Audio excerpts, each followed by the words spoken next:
So what we're talking about is somebody fitting into a social world that is largely determined by people who are not autistic. That might be touching people, people touching you, it might be a crowd, it might be a shopping centre, a cinema, a restaurant. That's difficult. It might be something more intimate in terms of touching, kissing, those sorts of things. The idea of being close to somebody is incredibly uncomfortable and not something that they would be able to cope with. Time by yourself. So not necessarily wanting to be by yourself all the time.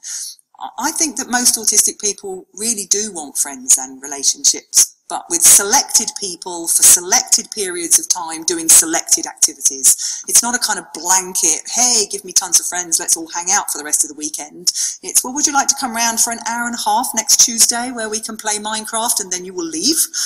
That's what it looks like. That's wonderful. Yeah, I'm looking forward to that. It's going to be brilliant. It's going to be brilliant. Do I want to do any more? No, thank you. Too exhausting to kind of do any more. And I think that's a difference. It's not about none. It's not black and white. It's not none and all. It's something much more kind of specific. You see for autistic people is a tendency to kind of want intensity and deepness in conversation. So not really want the chit-chat stuff, but actually really want to talk about some good stuff, some topics, some subjects, some debating kind of thing.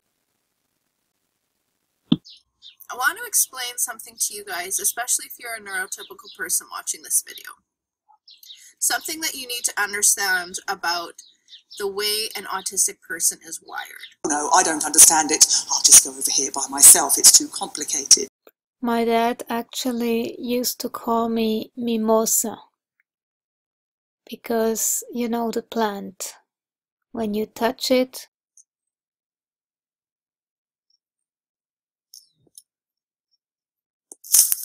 so carrying the concept of consent forward, what you need to understand about the way an autistic person is wired is we have like almost like an energy field or an area of space surrounding us that is like, in a way you could say it's part of our body. so this is my idea of personal space. Actually more like this. That's way too close. But this part is absolutely private property. No trespassing. If that makes sense. It's like part of our being. If you touch it and if you come into it, it's kind of like you are touching us. We feel it physically. We feel it at a very deep level. And here's the part that's going to make you just go, what did she say? That space that surrounds us and our own physical body, all of it to us feels like a private part. So of course in every culture there is a different idea of personal space as it is described here. This person had no idea that he was violating the space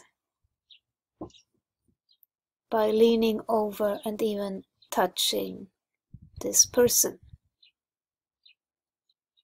Everybody has a personal space or a protective invisible bubble around their body to keep themselves safe from unwanted intrusions. It means so much to human beings, but does not resonate with all people. Some don't have any idea about personal space. Really, they don't. It's a cultural thing, but some people also are just rude. When somebody comes here, that's enough.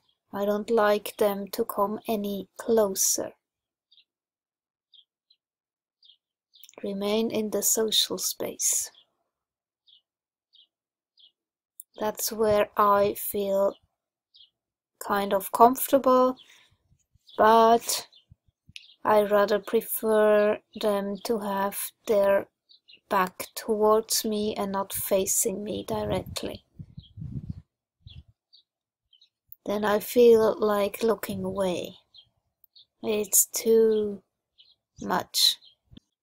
With an autistic person, the space around us and all of our body is so, I guess, set apart and sacred and sensitive, I guess you could say. Those aren't even the right words, because there's really not words to describe it. But the space around us and our bodies in its entirety is like a private part to us. And when someone enters our physical space and they touch any part of our body, we easily can feel the exact same level of defilement and violation that an individual would feel if someone was sexual with them without their consent. This is definitely true for me. So for work I have to wear a uniform, and people think when you wear a uniform they can just talk to you or even go as far as touch you. Even if you wear headphones. To me, this is a clear sign that somebody wants to enjoy his or her music or audiobook or whatever they are listening to. But it seems other people don't see that. They just talk to you anyway. I find that extremely rude and intrusive. When I'm listening to an audiobook, I want to listen to an audiobook. When I'm listening to my audiobooks or also YouTube videos, that's way more important to me than having a chat with a random person who is asking me some boring stuff. I'm not interested in that. To me,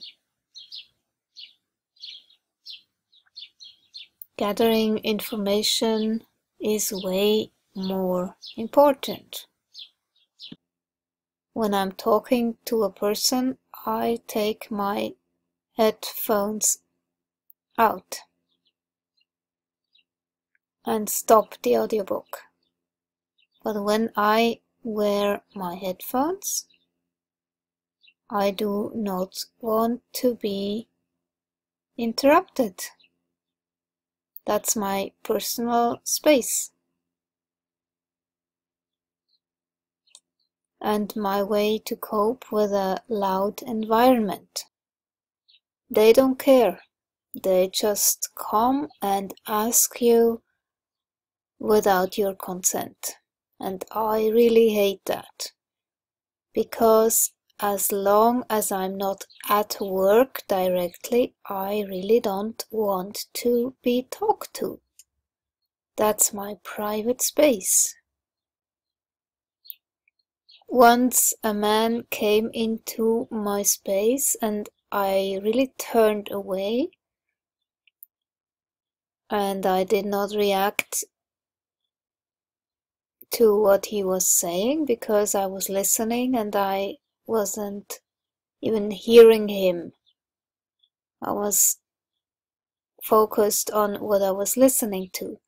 I turned away and he just grabbed my elbow, holding me back. And this felt like such a violation of private space. It was extremely intrusive to me. And I turned around and I was really angry and I almost slapped him because it was such a violation. Being touched like that, being held back, not being able to turn away and walk away.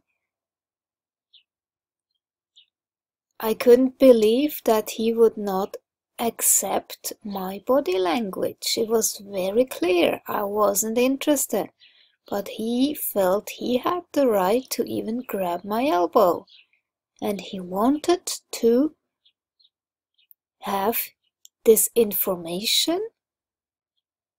He just thought he could ask me, force himself onto me with words, with a question, and then even physical touch. That was not even polite in Swiss terms. Usually Swiss people are kind of really holding back, and that was a surprise that a guy would just do that, a Swiss guy. Yeah, and it took me a while until I calmed down from that. I was really angry for this intrusion. Yeah, and then I had a weird coworker who made kissing sounds and making his mouth move in a way that was supposed to be a kiss, and then he constantly asked me if I want to marry him. It was really annoying. He wasn't coming too close, but why would anyone do that? It felt so stupid. Yeah, and a while back when I was doing jiu-jitsu, we had a lot of partner exercise, and later on it was with the kung fu, then you do the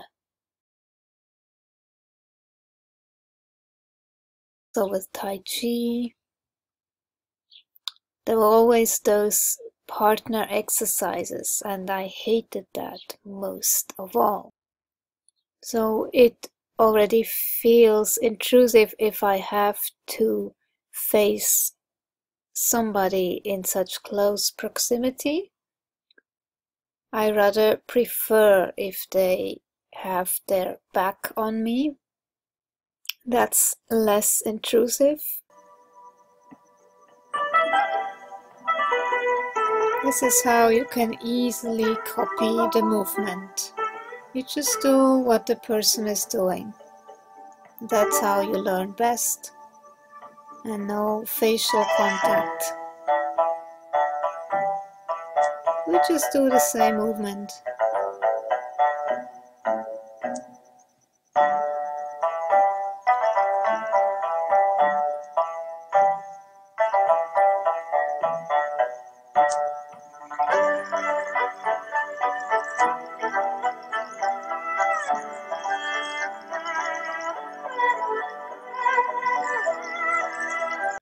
And then I can just copy the movement from behind. Of autistic preferences, particularly around children, might be lone play. Certainly parallel play is absolutely wonderful, even as an adult. I think often people say, oh, my kid, they wanted this friend round, and the friend came round, and the kid and the friend, they didn't speak to each other for 3 hours, and then when I said the kid had to go home, they both burst into tears. They didn't even know each other was there. They didn't say a word to each other. There's something about silent companionship that is so lovely, not to be alone, but not to have all of these demands of chatter, of compromise, of all of those kind of things. You do your colouring, I'll do my colouring, we'll just be together, but in this kind of silence. There is something really nice about it for some kids, and it's not less valuable than if they were physically interacting or communicatively interacting. I think the ultimate in parallel play that Keith and I do is cycling. Cycling is just a means of taking turns of cycling behind each other, staring at each other's bottom for several hours a day. And we've been on 3-week sort of long distance cycling holidays. We're always together, but we don't speak all day because we're riding our bikes, and you can't talk to each other while you're riding your bike. But it's togetherness, but it doesn't need words. And I think if you are not an autistic person, you don't get that. It's just worth kind of bearing in mind that for some people, it's enough. It's more than enough just to have a person, somebody with you. I don't want to be alone, but I can't quite cope with all the demands of perhaps sort of typical kind of interaction. People who like the same things as you, those are very important things. They're more important than personality for a lot of people, because the idea of making friends based on personality, I've certainly met some autistic people that just find that a really bonkers and weird idea, that you would be friends with people who liked different things than you do. Really doesn't make any sense for some autistic people. It's a lot more kind of pragmatic. If you're thinking about introducing people into groups and clubs and activities in order to enhance interaction, you've really got to think about the activity, because generally there's some kind of social component. And I found this as an adult. A few years ago, I took up kickboxing, because that's what you do when you're a 40-odd-year-old grandma. And what I discovered, because a small child told me, is that there's quite a large social component in kickboxing. There are quite a lot of autistic kids do martial arts, and it really suits them because it's very structured, it's very rule-based. The group that I went to, every single class, you had to find a partner. You had to continually, every exercise we did, you had to go and find a partner. And despite appearances and me talking to large groups of people, I am entirely incapable of standing in a room full of people and finding a partner. I just lurk by the side, hoping that somebody will come and find me, which they didn't. And so invariably I ended up with a 6-year-old. And you can't really practice kind of serious stuff with gusto on a 6-year-old. Even I know that. That was okay.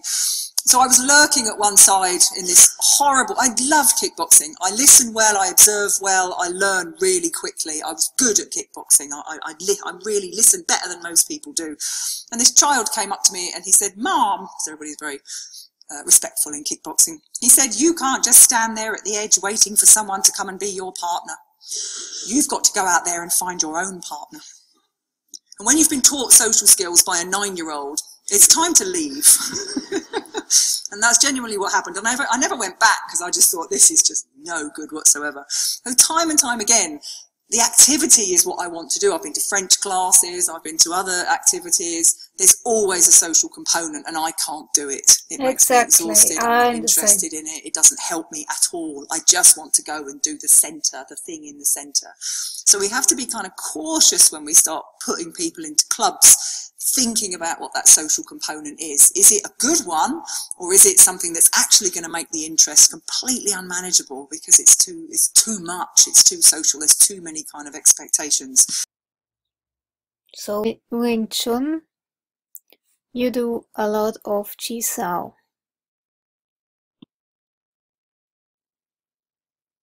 You see, to me this is already too much of touching. Then I had all that sweat on my arm from the other person, and I really didn't like that. I don't like anything wet or sticky on my skin. It just felt intrusive and yucky. I really like martial arts, but it's a challenge. It's a challenge to have those partner exercises. So I actually prefer to do it at home by myself, watching a video and then just copy the movement. That's another topic of mine.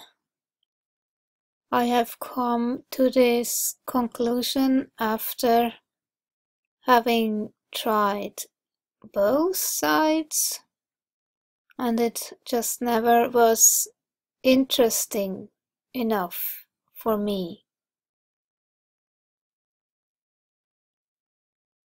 So I just feel more comfortable all by myself, enjoying solitude, doing my stuff. And I really don't need a partner for sexual interaction. The only thing where I could imagine it would be fun to be with somebody is to have a travel buddy. You feel perhaps more courageous to explore everything in a foreign country when somebody else is with you. But then I have tried that. I have taken another person with me for traveling, and after a few days of being constantly together, it was too much for me. I really felt annoyed by the presence of the person, and I needed space, I needed solitude. So then, even traveling is not enjoyable anymore. I really need my space and solitude. I just can't help it. We know that the reality of that is not that simple. And certainly if you're autistic, it's not that simple. Research and a lot of anecdotal evidence that suggests that in terms of personal relationships, a higher number than in the general population of autistic people do not consider themselves to be heterosexual. Their attraction or not attraction to other people is much more kind of broad and diverse than that. You're already autistic. You're already struggling with all of whatever autism is bringing for you. And you may also potentially have this feeling of, actually, I don't even know who I am. I don't know who I like, who I'm attracted to. I think we just have to be very cautious that this is likely to be a person with a lot going on, if this is something going on for that person. And it may well be that actually this person just has to make up their own box, that there is no black and white, that there isn't going to be any absolute right fit, and that what we need to accept is that this person may be much more fluid in the way that they dress, in the way they present themselves. If they're a male wearing makeup or a female wearing very masculine clothing or whatever, it doesn't really matter. And I think it's important that we understand that there is a much broader span of identity in autistic people. If you don't connect with very many people, and then you really, really love lampposts, and then you find somebody who also really, really loves lampposts, that you decide to spend the rest of your life with that person. Whether that person is male, female, trans or whatever, who cares? They love lampposts. It may well be that for an autistic person, that connection is far, far more important than any kind of social construct of gender or sexuality or anything. Lampposts are everything. So, why wouldn't we want to spend the rest of our lives together? We've got to open our minds a little bit to how other people perceive some ideas of sexuality and attraction.